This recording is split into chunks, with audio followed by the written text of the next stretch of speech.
Welcome back to Twisted Builds. It's been a minute since I've made just a YouTube video instead of uploading one of my recordings of me and Kevin on the podcast.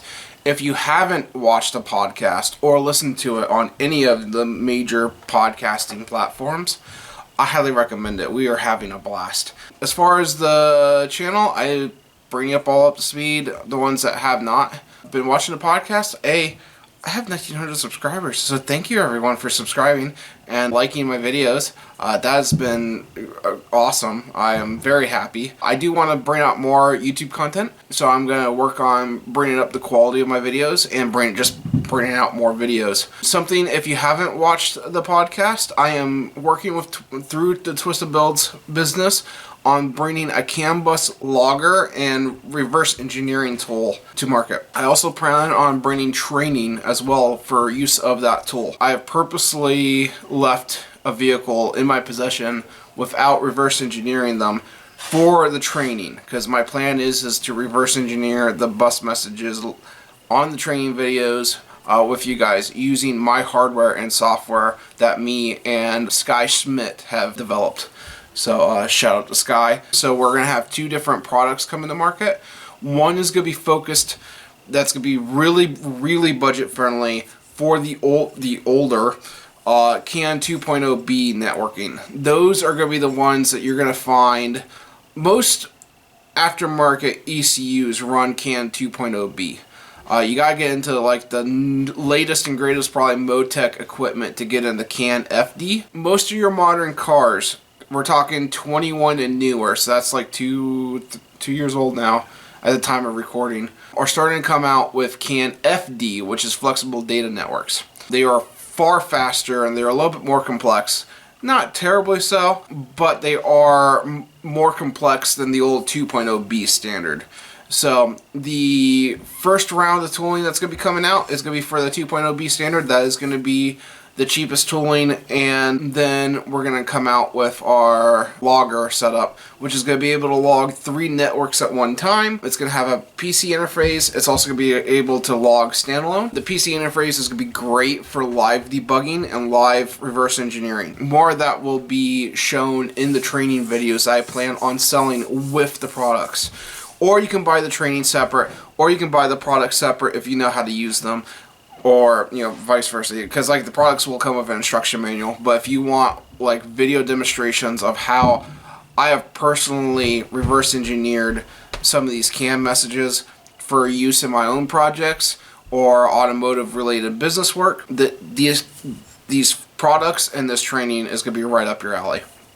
So, but yeah, so that is one of the things going on. The other thing, like with personal projects, the Firebird's making a comeback. If you listen to the Twisted Builds podcast, you know this already. But I have been actively working on the engine harness for the thing and the transmission harness. I'm going back to P59 ECU, or factory style ECU, because of its trans control.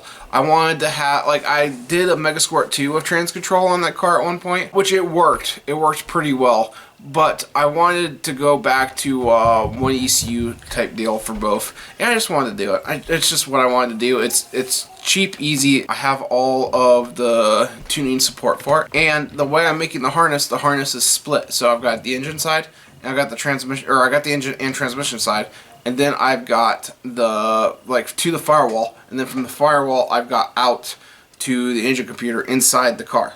So if I decide, the great thing about the way I designed this harness is if I decide to change from this ECU to like Megasquirt 3 or 2 microsquirts, or Megasquirt 3 and a microsquirt, or Holley Terminator X Max, or whatever, I can wire the inside of the vehicle. It's going to be plug and play, so I can redo the internal wiring harness while the car's still running with the old engine management system, because I have all the wiring diagrams because I made the harness and designed it. I can change the internal wiring harness. It'll just be unplug it, remove it from the firewall, plug the new harness in, and pop it in the car and go for a run. So tune and then go for a run, obviously. But yeah, so, and that's why I wanted to design the harness that way, because that way if I was going to mix and match ECUs, because the Firebird, you guys and gals know, the Firebird has always been a test bed. The Firebird's what I test all my weird shenanigans on that people either say can't be done and I either prove them wrong, decapped injectors, or just oddball stuff like what happens if you run 2 different size turbos on the same engine. Or, again, the decapped injector thing, the simple dial boost stuff, that was tested on that car, and Matt Happel's Colorado. Matt Happel's Stock Mechanics, it was on his Colorado as well. And that's kind of what got everything sparked off that way. The car's always been a test bed to just test oddball stuff with. So, why change that?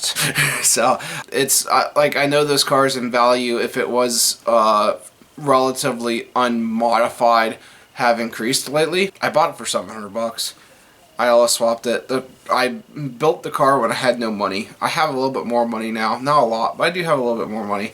So, like, I'm able to do the wiring harness stuff on it and, like, figure stuff out. So that way the builds that I actually care about, the S10, the upcoming Silverado, and whatever else, like, those builds I actually care about, I'll have it figured out and haven't made my mistakes on the Firebird. So yeah, that is that.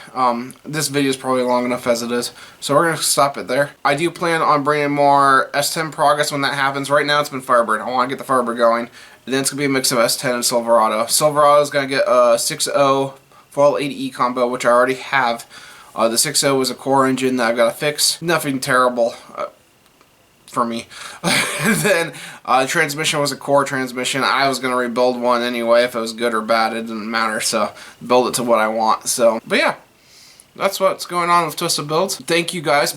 I haven't been the greatest at responding back. If it is something that you need to get a hold of me with, the best way of doing that is finding me on social media, Instagram or Facebook. Twisted Builds LLC is on both. Message me there. Business page in the group on Instagram, Twisted Builds LLC, and I will get back to you as soon as I can. And as always, do a lot of burnouts. Don't get in trouble, and have a good one. Bye.